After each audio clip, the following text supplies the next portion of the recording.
उत्तर प्रदेश के मुख्यमंत्री योगी आदित्यनाथ ने शनिवार को राजधानी लखनऊ के अकबर नगर क्षेत्र में वृक्षारोपण करके एक पेड़ मां के नाम अभियान का शुभारंभ किया। इस अवसर पर सीएम योगी ने वहां मौजूद युवाओं को पेड़ भेंट कर उन्हें वृक्षारोपण के लिए प्रोत्साहित भी किया।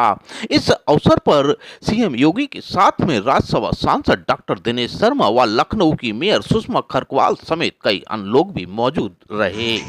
स्वयं ममादये फलान्यसि परार्थाय वृक्षः सस्तपुरुषाय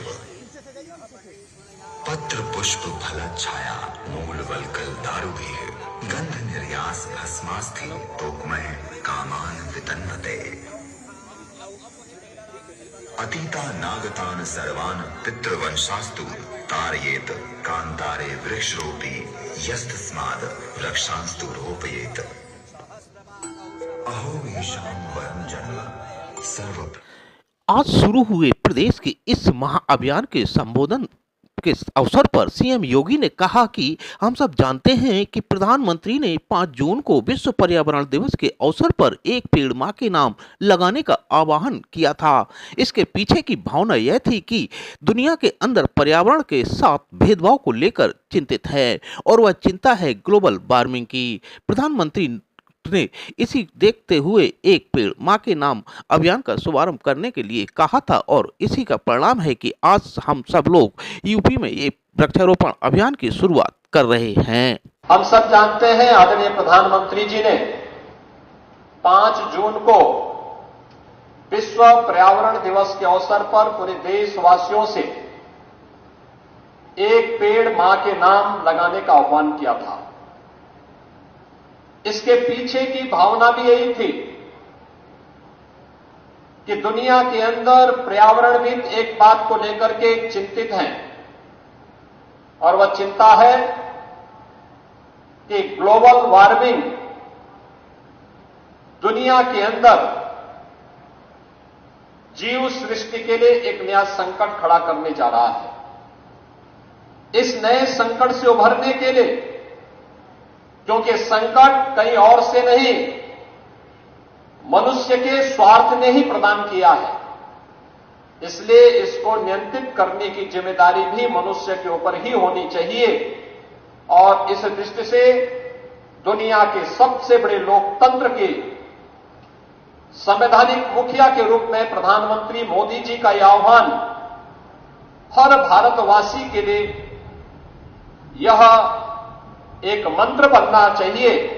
इस अभिलाषा से हम लोगों ने प्रदेश में इस पवित्र अभियान को अपने हाथों में लिया और मुझे प्रसन्नता है कहने में कि 5 जून के बाद से लगातार प्रदेश में वृक्षारोपण महाअभियान के साथ एक पेड़ मां के नाम लगाने का यह गौरव उत्तर प्रदेश के लगभग हर परिवार को प्राप्त होने जा रहा है। एक ही दिन में इस पवित्र अभियान के तहत उत्तर प्रदेश के अंदर कुल आबादी अगर 25 करोड़ की आप माने तो इसमें आधी आबादी के हिसाब से आप जोड़ें तो लगभग 3 पेड़ हर मातृशक्ति के नाम पर आज प्रदेश के अंदर लगने जा रहे हैं। एक ही दिन में लगने जा रहे हैं जब हम 36 करोड़ 50 लाख वृक्षारोपण के इस रिकॉर्ड को तोड़ने जा रहे हैं। और मैं अब तक के आंकड़े आपको बता रहा हूं कि अब तक लगभग 12 करोड़ वृक्षारोपण के कार्यक्रम को हम संपन्न कर चुके हैं। आज के दिन पे सुबह से जो कार्यक्रम प्रारंभ हुआ है 12 करोड़ पेड़ अब तक हर जगह रोपे जा चुके हैं। एक पेड़ मां के नाम,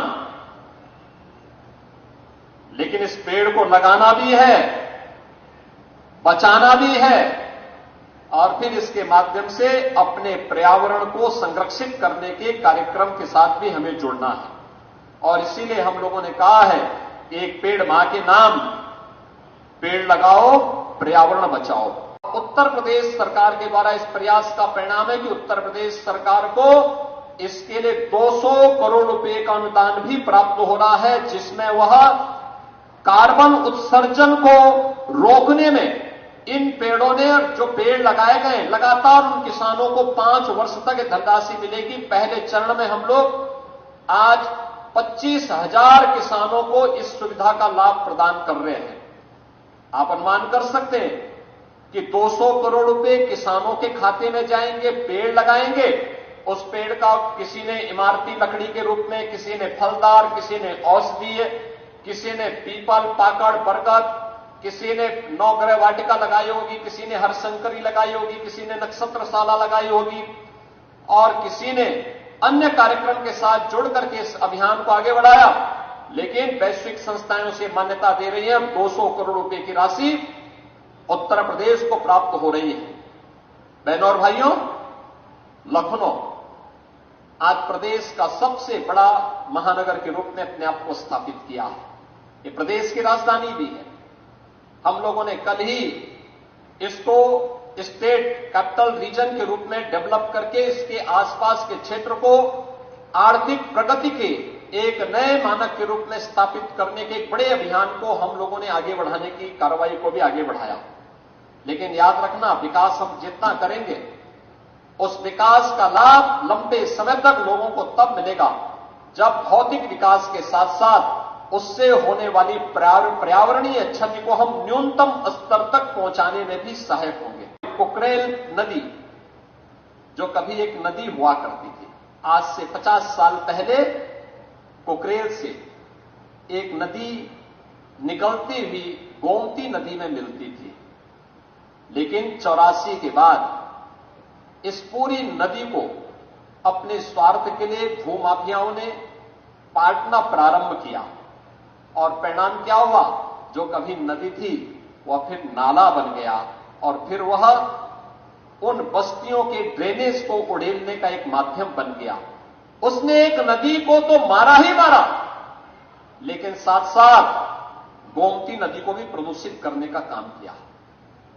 जिस नदी संस्कृति के ऊपर मानवीय सभ्यता बसी हुई है, उसको नष्ट कर दिया गया, समाप्त कर दिया गया। गोमती नदी लखनऊ में आकर के कितनी काली हो गई है, किस प्रकार की स्थिति को पहुंच चुकी है। क्या इस पाप से हम कभी वंचित रह पाएंगे जो यहां पर हुआ? और इसीलिए सरकार ने तय किया कि लखनऊ में आने वाले कोई भी अतिथियों, कोई भी पर्यटक हो, लखनऊ वासियों के लिए भी, प्रदेशवासियों के लिए भी हम कुकरेल में एक नाइट सफारी की स्थापना करेंगे। नाइट सफारी यहां पे लोगों के पर्यटन और मनोरंजन के साथ साथ ज्ञानवर्धन का भी एक केंद्र बनेगा। लेकिन साथ साथ इको टूरिज्म के एक बेहतरीन स्पॉट के रूप में हम पूरे कुकरेल क्षेत्र को डेवलप करेंगे। और उसी क्रम में आपने देखा होगा इस क्षेत्र में जो अतिक्रमण था, उस अतिक्रमण को हटा करके जिन लोगों ने यहां पर रजिस्ट्री की थी, उन लोगों को जिनके पास आवास नहीं थे, उनको आवास उपलब्ध कराए गए। ऐसे 2100 परिवारों को भी एक एक आवास उपलब्ध करवाने का कार्य एलडीए ने प्रशासन की मदद से यहां पर संपन्न किया, उनको व्यवस्थित पुनर्वास हुआ। लेकिन साथ साथ जिन लोगों ने जमीन के धंधे के साथ जुड़ करके पर्यावरण को नुकसान पहुंचाने का काम किया और भूमाफिया बन करके लोगों को ठगने का काम किया, ऐसे भूमाफियाओं के खिलाफ भी कार्रवाई करते, एफआईआर लॉन्च कराते, उनके खिलाफ कार्रवाई की गई और सुप्रीम कोर्ट तक लड़ करके लखनऊ विकास प्राधिकरण ने आज इसे खाली करवाया है। और खाली करवाने के बाद जहां पहले अकबर नगर के नाम पर यहां पे पॉल्यूशन का एक माध्यम बना हुआ था, आज वहां पर भगवान श्री राम के छोटे भाई लक्ष्मण जी के नाम पे सौमित्र वन का आज यहां पर गठन हुआ है। ये जो जितने भी पेड़ लगाए जा रहे हैं, ये सौमित्र वन ही हैं। ये सौमित्र वन के ही हो रहे हैं। हरशंकरी के एक वाटिका मुझे भी यहां पे लगाने का अवसर प्राप्त हुआ।